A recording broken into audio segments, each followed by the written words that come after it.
The glass doors of the Grand City Bank slid open, and a hush fell over the room. In a world of polished marble, sharp suits, and the quiet hum of wealth, he was a jarring note in a perfect symphony. He was an old man, tall and stooped, with a face carved by sun and wind. His checkered shirt was faded to a pale ghost of its original color. His jeans were worn thin at the knees, and a simple straw hat sat on his head, a relic from a field far from this concrete palace. This was Mr. Harlan, and his slow, deliberate steps across the gleaming floor drew a constellation of curious, judging stares. He clutched a worn leather wallet in his calloused hands, his knuckles white. It wasn't the first time he had walked into a bank, but the weight of 100 pairs of eyes always felt the same, pressing down on him, trying to make him feel small. He saw the glances exchanged between wealthy clients, the smirks that were quickly hidden, the whispers that followed him like a shadow. He had a simple goal for the day: to check his account balance. He had spent a lifetime building his world in silence, never showing off his success, and that quietness often made him invisible, or worse, an object of pity. As he found his place in the queue, the bank's branch manager, Victor Morrow, emerged from his glass.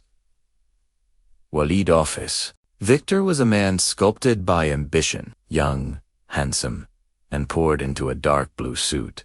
He moved with an air of absolute authority. He believed in the power of appearances, and he saw Mr. Harlan as a smudge on the pristine image of his branch. A low laugh escaped Victor's lips as he spotted the old man. He nudged a colleague at the counter, whispering something that earned him a chuckle in return. Then, raising his voice so it sliced through the lobby's quiet murmur, Victor sneered, "If you even have a balance, old man, I'll pay you double." The words hung in the air, sharp and cold. All activity stopped. Phones were lowered. Papers stopped shuffling. Every eye in the bank now rested on the frail figure in the straw hat.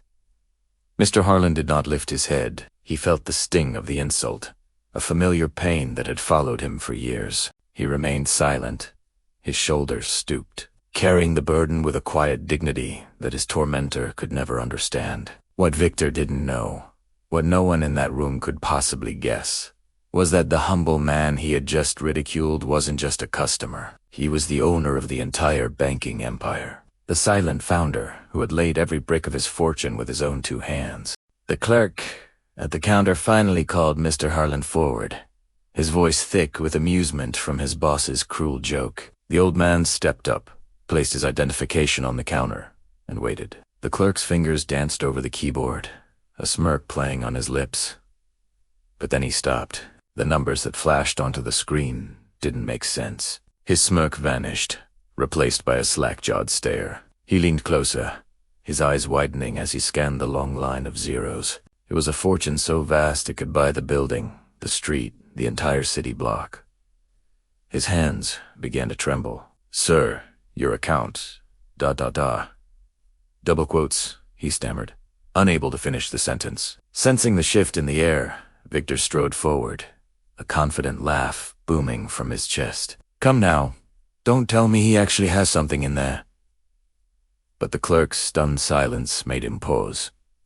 Victor snatched the balance slip as it printed out. His laughter died in his throat. The color drained from his face as his eyes scanned the figure on the paper.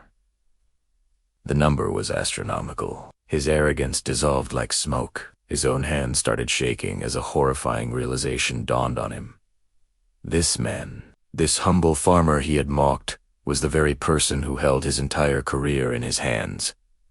An absolute silence descended upon the bank. The customers leaned in, their whispers turning from judgment to disbelief. The staff exchanged panicked glances. Mr. Harlan calmly took the slip of paper from Victor's trembling fingers, folded it neatly, and tucked it back into his old leather wallet. When he finally spoke, his voice was steady, not loud, but it carried a weight that filled the entire room. He looked directly at Victor, his eyes clear and direct. "The real balance we carry," he said, "isn't in a bank account, it's in how we treat others."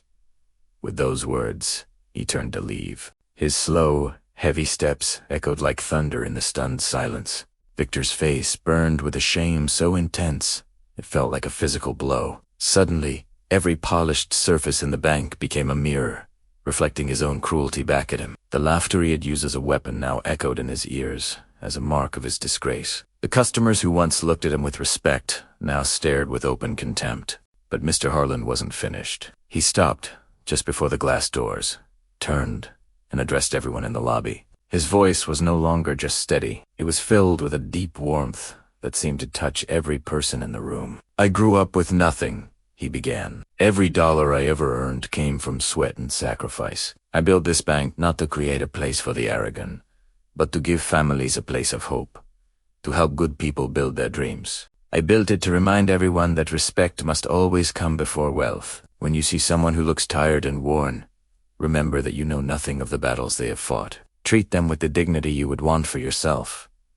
The room was perfectly still. It felt as if time itself had stopped to listen. Tears welled in the eyes of a young mother waiting in line. An older gentleman nodded slowly, a hand pressed to his heart. In that moment, the bank was no longer just a place of business. It was a classroom, and every soul inside had just learned a profound lesson. Victor remained frozen, a statue of humiliation. He had built his life on the shaky foundation of judging others, and it had just crumbled beneath him.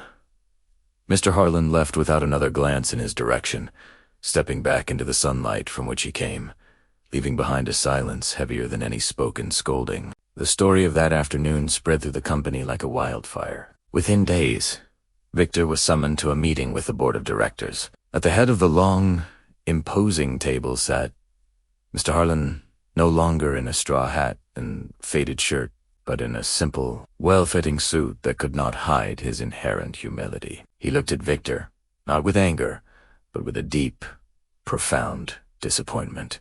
"Leadership," Mr. Harlan said softly, "is not measured by the power you command, but by the kindness you show to the quietest voice in the room." Victor resigned shortly after, the weight of his public shame too much to bear. A new culture began to grow within the bank, one built on the memory of the man in the straw hat. Customers and staff alike began to look at one another differently, with more empathy and less judgment.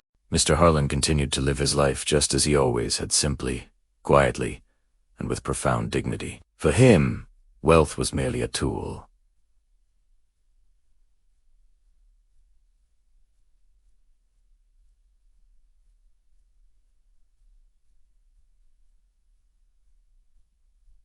True riches were found in character. The story of that day became a quiet legend within the bank's walls, a timeless reminder that while appearances can be deceiving, a person's true worth is always revealed in how they treat others.